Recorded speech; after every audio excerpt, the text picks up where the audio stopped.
اللي يخون المقاومة؟ من يخون المقاومة؟ أنا أسألك. المقاومة جزء من الشعب. منو اللي يخونها؟ ما أعرف. الخيانة من أي جهاز دا تأتي؟ الخيانة من أي جانب دا تأتي؟ هسه ما أعرف أنا أقول إذا أكو خيانة. لا إذا أكو هاي إذا أكو بها عملية تساؤلات. أقول إذا أكو لا قل لي أكو خيانة. هم دا يقولون عندنا خيانة. واضح. إذا أكو خيانة للمقاومة، قيادات المقاومة، شباب المقاومة، مجاهدين المقاومة، نتمنى من الله أهل البيت نعرف الجهة المعنية حتى ننعى الوالد والديهم كشعب. دماء أبنائنا مو سهلين.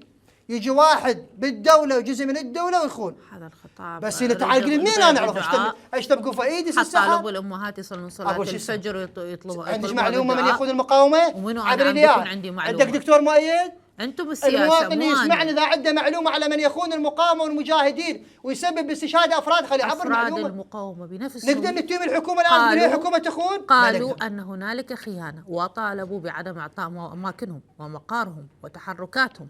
يا سبب اكو خيانة. لا اكو خيانة. منو اللي ينطي معلوماتهم؟ وهناك من يعمل على قتل المقاومة والخلاص